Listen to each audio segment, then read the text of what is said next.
So before we even begin to look at the operating system, it's best to start from the topic it falls under, which is software. So operating systems fall under the topic software.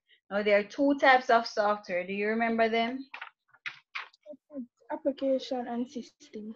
Application and system. You know people them we are studying a man. That's what me now study.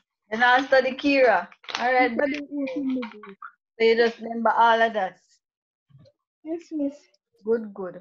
Very good. All right. So you have system software and application software.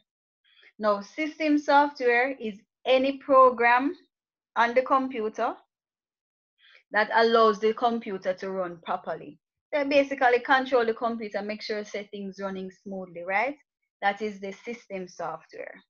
Now, the application software now is the one that are the programs that carry out a useful task for the user. So you have system software, make sure that the computer system is running properly or running smoothly. And the application software are those programs which basically perform a particular task for the user. So let's zoom in on the system software. There are three types of system software: operating system, utilities, and translator. Again, the three types of system software: operating system, utilities, and translator. So let's look at operating system, and we can call it OS, right? The OS, the operating system, basically control a lot of things, right? It enables the hardware and the whole system to function. It's responsible for booting up the computer. So when you press the power button on the system unit, it's the operating system that has to chip in and boot up the computer system, right? And by the way, remember you have cold boot and warm boot. Cold boot is when you start a computer from scratch, well, not from scratch. When you turn on the computer, it was completely off. And warm boot is when you restart the computer. So it's on and you restart it. All right. So again, the operating system is responsible for booting up the computer system and so on. Now there are different types of operating systems that we went through. The most popular one used on desktop computers is Windows. So you have Windows 7, Windows 8, Windows 10, older ones, Windows 98, Windows 2000, etc. So we have a lot of Windows. You have Android. Where is Android? What is Android operating system used on? What kind of device? A Mobile device? smartphone. Mobile devices, so like tablets, smartphones, right? And notebook computers. Then you have also some other versions: Unix, Linux, Mac OS, MS-DOS, and so on. Also, you have BlackBerry. But you know, like BlackBerry would only be used on like BlackBerry devices, right? Just like with Apple. Do you know the operating system that Apple uses? Anybody have I Apple think that phone? OS. Yeah, you're correct. Mac OS. They use Mac OS. Apple use Mac OS. And also you have some phones that use Windows. Like if the phone is a Windows phone, its operating system would be Windows. All right. So you have mobile operating systems and then you have desktop computers operating systems. So I'm just going to tell you a few things the operating system is responsible for. File management, so you manage all the files on the computer. Memory management, that has to do with storage space. Yes, it provides security. It manages and control the input and the output devices. So it's the operating system that allows the mouse to communicate with the monitor to communicate with the keyboard and so on. It provides a user-friendly interface. No. User-friendly mean how you interact with the computer, right? So that's user interface. So when you turn on the computer, are you seeing a blank screen where you have to everything you want, you have to type it? Do you see images that you can click on, icons which are beautiful and colorful and easy to know? Do you just see a list of things and you choose what you want to do? So that has to do with the interface. And the operating system provides an interface. It also manages processing of data. All right. So that's the operating system. Utilities. Now remember, there are three types of system software: operating system, utilities, translator. Utilities now is that system software which basically like maintain the system. So any kind of software that maintain the system, we call them utility software, like antivirus, backup software, disk cleanup, disk error checker, disk defragmenter, any form of backing up, any form of cleaning up, any form of antivirus, anything that basically maintain the computer, that's utility. And the translator now convert programming language to machine language. All right? Good? Yes, miss. I'm not hear anybody. I'm just going to quickly run through application software. So application software, remember that one perform useful task, and we have five types. Don't know if you remember them, but you're going to have to read them on your own because I'm just, briefly going over them. General purpose, special purpose, custom written, customization of general purpose, and integrated. General purpose include like Microsoft Word, Microsoft Excel, PowerPoint, Publisher, all the software that are created for general purposes, as the name suggests. Specialized or special purpose, that one is designed for a specific discipline. So a specialized software, for example, if I'm a doctor, I would use a specialized software to attend to my patients. I wouldn't expect the bank to have the software that doctors use. They would have to use their software that is specifically designed for banks. Architects, like architects use AutoCAD and whatever. I wouldn't have those software because I'm not an architect. So special, designed for special purpose. Custom written software, that's when you have a software and it is customized to satisfy the customer's needs. So we know customize mean you change up something, right? Or design it differently. So that's a custom written software. Customization of general purpose, that's the one where you customize any of the general purpose software. So say for example, Microsoft Excel, you're using it as a general purpose software, but you want it to do something that is not capable of doing. You would employ a programmer to tweak it a little so that it can do what you want it to do. So that would be customization of general purpose. And the last one, integrated software, that one is where you have like a combination of multiple software.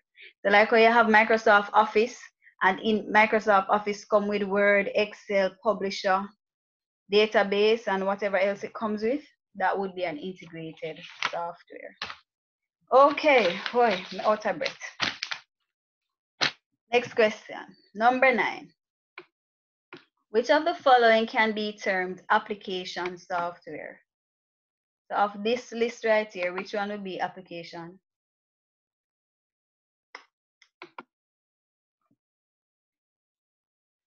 Don't tell me say, oh no, gonna take forever to answer. After me just go through this.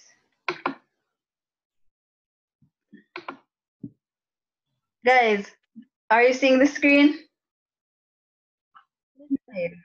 B? I'm not hearing. Is it B?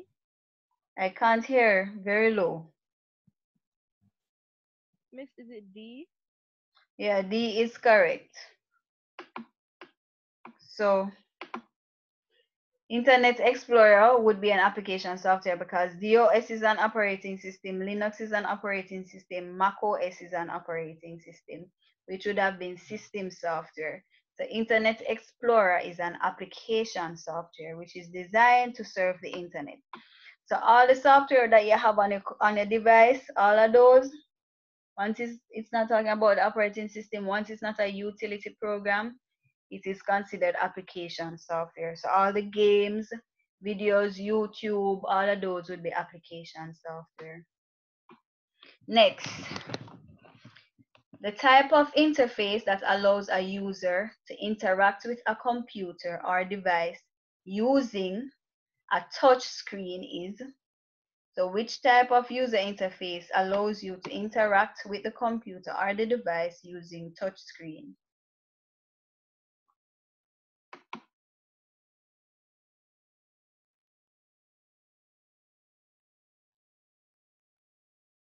Remember, interface is how we interact.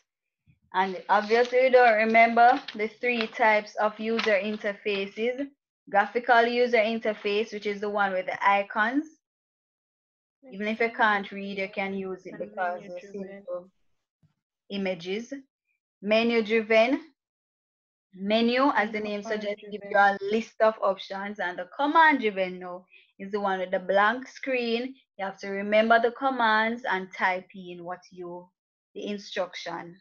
And remember, menu driven, you have two types: pull up menu and pop up, pull down and pop up. For menu, you have pull down and pop up.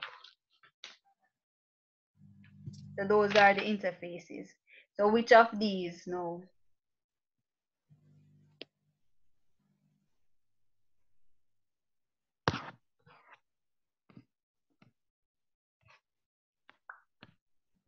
What's the answer?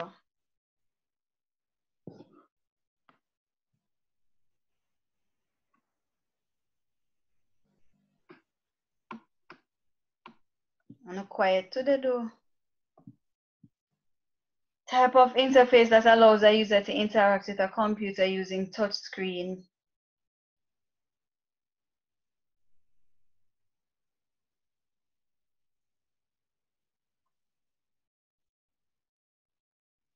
This is it menu driven?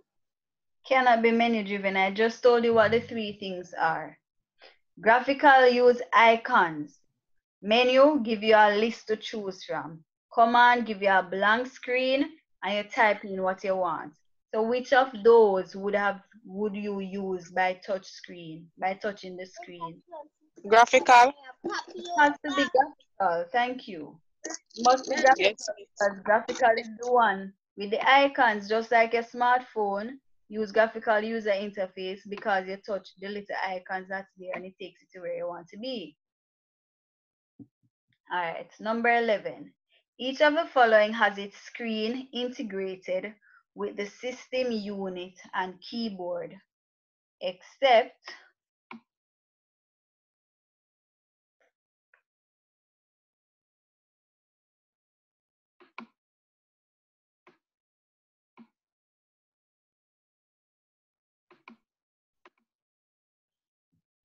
so all of these. Wait, miss, continue. No, I'm just reiterating the question. All of these has its screen integrated, meaning merged with the system unit and the keyboard.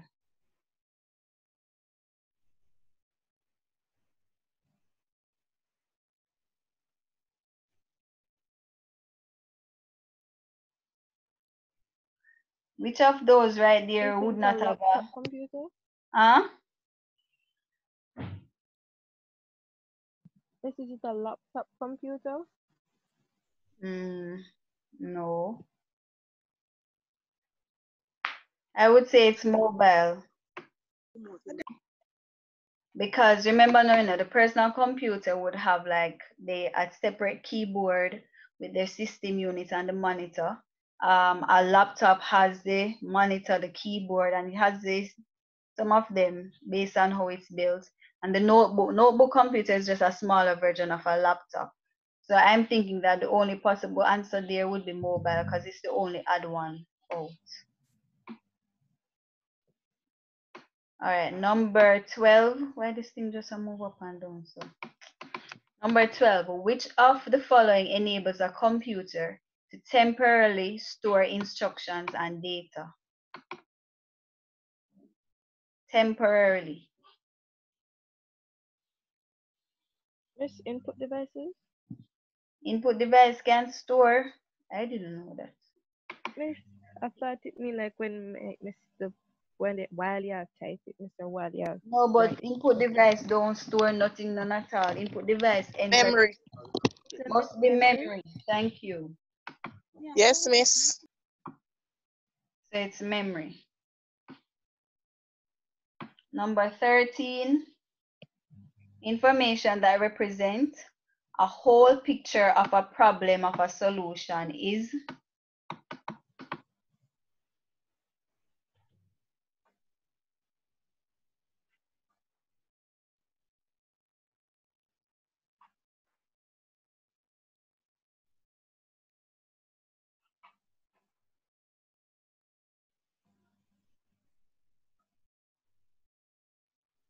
information that represent the whole picture of a problem for a solution. Is that accurate? Is that complete, relevant, timely? Which one represents the whole picture of the problem?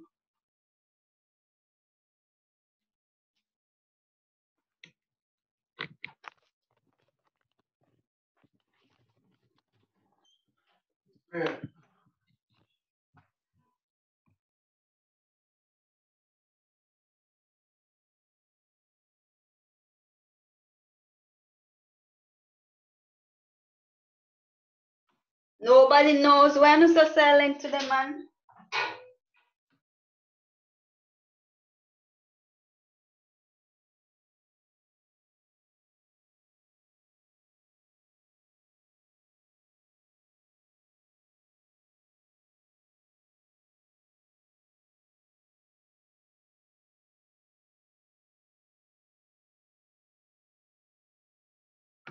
It says the whole picture. If something is a whole, then it's what? You notice it has whole in apostrophes. Complete. It's Complete? complete. Why they don't use in the brain? Jesus. You know, really not going good today at all.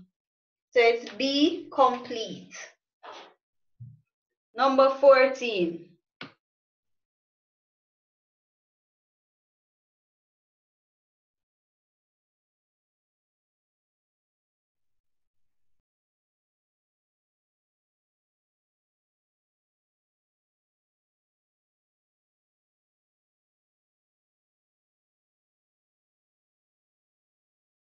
What's the answer for number 14?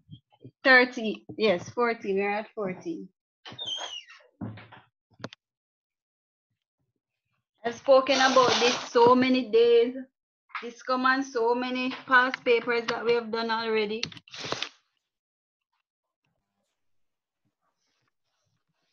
Records on a magnetic tape are stored how? No, go and go to that all in sequentially. I'm not even gonna go through that because me tired to go through that. The records on a magnetic tape are stored sequentially. All right. A dash check compares the contents of two or more fields to make sure that they make sense. All right, so this comes under the topic information processing. Remember, this paper we're doing mostly focuses on information processing. So let's backtrack a little as it relates to information processing. We looked at the definition and so on earlier. Now, with information processing, you know, it's data being gathered to convert to information. There might be errors. Say, for example, when you're going to school for the first time, you get a paper, which is a registration form. Your parents fill it out with all of your data, right? And the school then takes that and enter this data into their system, the computerized system that they have, right? Now there can be mistakes.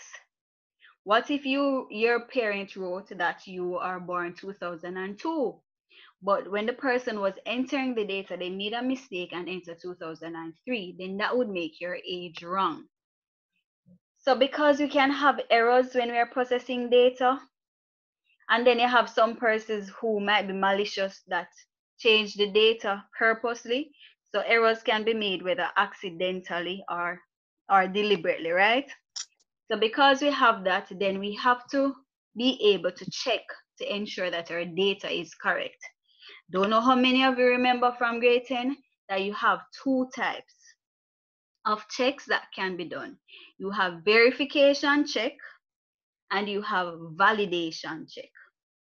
Now, verification, well, both of them, verification, validation, both of them check to ensure that the data is accurate, the data is true, the data is correct. Verification, there are two types of verifications. Double entry and proofreading. So you see, like when, for example, you're doing something online and it asks you to create a password and you entered once and then it asks you to enter it again, that would be an example of double entry, because what the system is doing is making sure that you enter the same thing twice. So you're not making any mistake with your password. All right. So say, for example, you type cat and you did use the plus sign for the T. And then the second time you type it, you just type CAT cat. It's going to say that they don't match. So that is to ensure that your data that you're entering is correct. Proofreading is like when you give it to somebody so that they can go back through the data, double check it with what you have typed on the screen and see that you've entered it correctly. So in the sense of the school purposes, if I am entering your address and all the information, when I'm finished, I could call one of my colleagues and say, look on this form for me, please, and double check the screen to see if it matches. So that person might be able to pick up that, oh, see a type 2003 and the person was born 2002. All right. So that's verification, two types, double entry and proofreading. Now validation has about 7 or 8 types. You have range check, and range means from one point to the next. So if you're filling out a form and it says between 10 and 20, you cannot put 21. So if you put 21, you know that the form will give you back an error. All right, so that you have range check. You have data type check. Data type check now would be where it requires a particular data. Say, for example, you're online, it asks you to enter your name. Your name is normally letters. So if you're typing your name and you make a mistake and press 0 for O, it's going to give an error because the type of data required is text, which are words, letters, but you made a mistake and you put in a number. All right? So that's data type. If it needs number, you enter number. If you need word, you enter word. If you want symbol, you enter symbol. So that kind of check is to check the data. You also have consistency check. Consistency check, which is the answer for number 15. Might as well I tell you because I'm going to explain it now. Consistency check is a check where it checks 2 or more fields to make sure that the data is consistent, meaning it match up. So say on the form you write that, okay, I am 16 for the age. But up top further, you didn't remember that you wrote. So you want to get into something that is over, let me backtrack, over 18. So you wrote on the form that you're 18, right? And then you forgot that where it says date of birth, you wrote for date of birth that you were born, what kind of age, what kind of range, that you were born 2008. That would mean that the person would not be 18, right? So the person would have lied. So the consistency check would match up that and say, oh, but they said they're 18, but the date of birth don't match up. So that's consistency check. You have also what is called reasonableness check. Reasonableness. That one has to do with something being reasonable, meaning it makes sense. So like let me use payroll for an example. If persons work at a place where everybody's salary is a 6-figure salary, right? Nobody's salary passed 6 figures. If I'm the person in charge of giving out salaries, and I make a mistake by chance, and I press in a 7-digit number for somebody's pay, it's going to give an error, because the reasonableness check would know that, oh, but the person, nobody don't get pay over $1 million.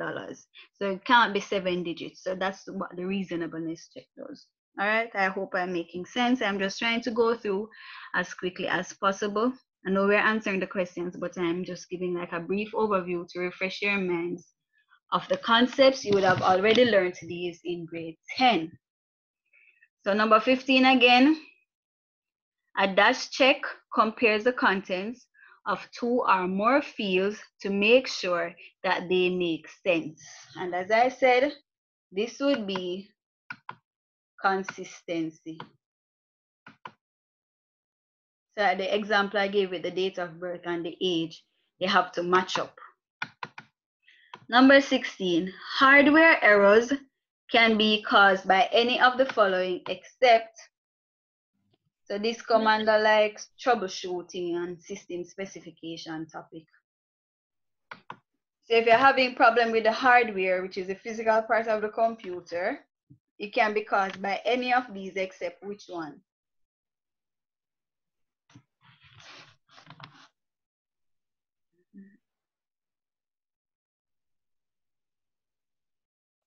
Miss D. D is correct. Program, because program has to do with software. So it wouldn't be program malfunction, right? So it could have been a bad hard disk, a corrupt RAM, it could be a power surge that affect the hardware. But program malfunction don't normally affect the hardware. So if Microsoft Word not working, it's not going to shut down the computer. All right. You've just installed a software update, rebooted, and now your system experiences random crashes. Which utility should you use first to try fix the problem? So you just install one software update on your computer. It reboots, which means it restarted. And now, after you put on the software, reboot the system just a crash every minute and a shut off, right? Which utility would you try to fix first? Which of these would you look to first as the issue?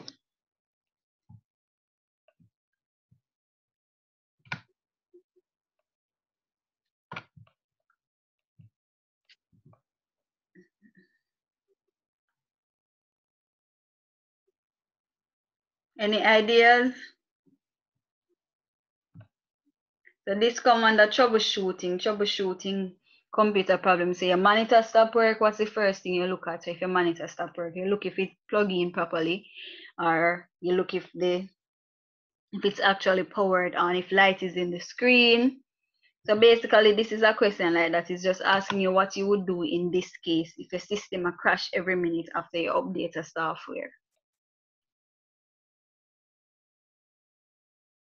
All right, so basically you would do a system restore.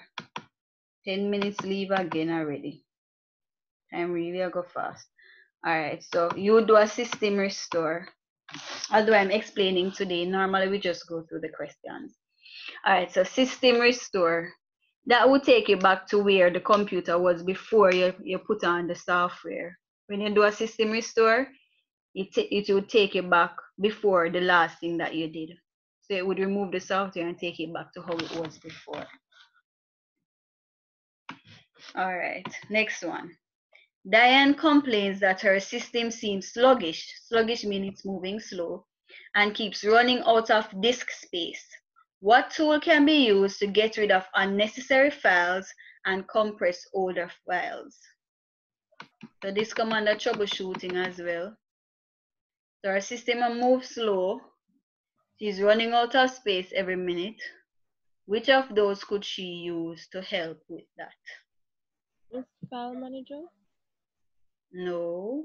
File manager, you see, the file manager just put the files in order, you know, so like he put documents in documents, picture in picture. Video. That's a file manager. Miss A. Huh? A is correct.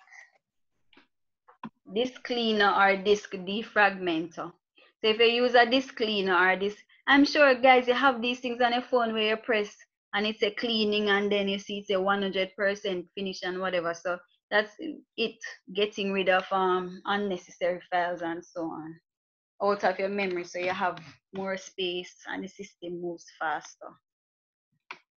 All right, you suspect your system is failing to boot because of a corrupt master boot record.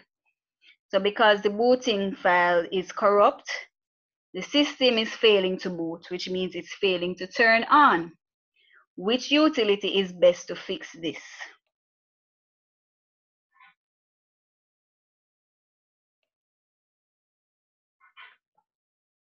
All right, guys, if you don't know, you can at least try a guess. So the system is failing to boot up because the booting record is corrupt. Automated system restore, Miss A. All right. No. Anybody else? Not A. C. System restore. Not C. Remember B. C? It's yes, D. But remember C could be system restore because we just did the answer with system restore and we said system restore, bring it back, bring back the computer, restore the computer back to the place where it was before you put on something new on it. So it's not system restore. The answer is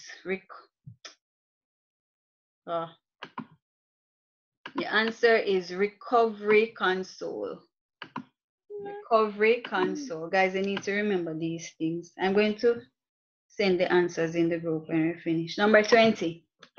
Which of the following checks is used to detect doubtful data? All right, I just went through this a while ago with the validation and verification thing. So which of these checks would you use to check if you have doubts about data?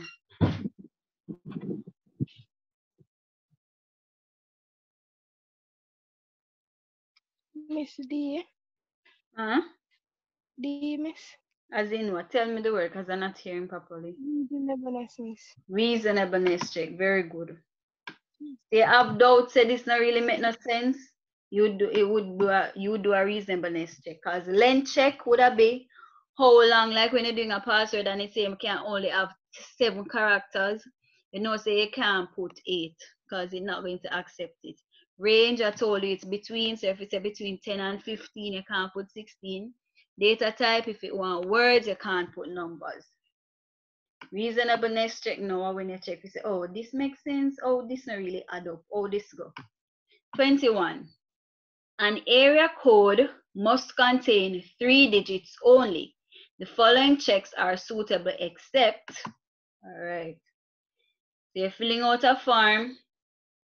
When it comes to area code, it must have only 3 digits. Which check? Which of these would not be used to check that? Because it's a except.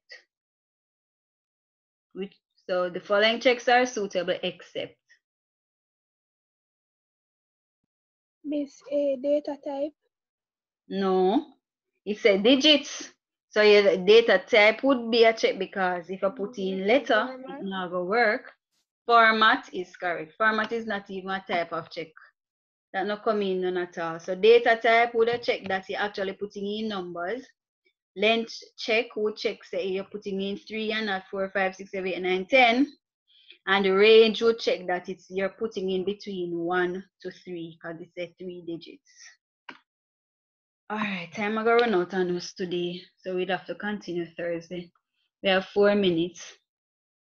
Which of the following statements is true of accessing files sequentially? Which of the following statements is true of accessing files sequentially?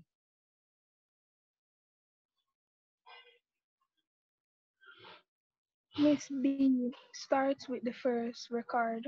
Correct. So sequentially, start with the first record and continue on. Directly, it goes straight to it. So if a device store data sequentially, it means say and you want number 7 record on the device, you have to go from 1, 2, 3, 4, 5, 6, 7. While if the device stores data directly and you want number 7, you just go straight to number 7. You don't have to go through 1 to 6. 23. The access method that calculates the exact address of a record is most suitable for which type of file structure? I'm basically just telling the answer for this, you know. Right. B. Direct access. Direct access is correct. So this one, it goes straight to what you want. That's basically what it's asking. So you see how them structure the question with the whole heap of words? Just to ask that, so you have to read the question carefully. All right, time is going. So let's do stop at number 24. Which of the following terms does not refer to a form of information processing? All right, so I looked at this at in the first segment.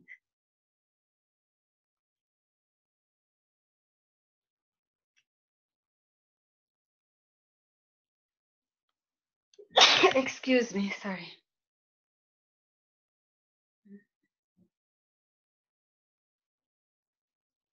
Which one is not a form of information processing?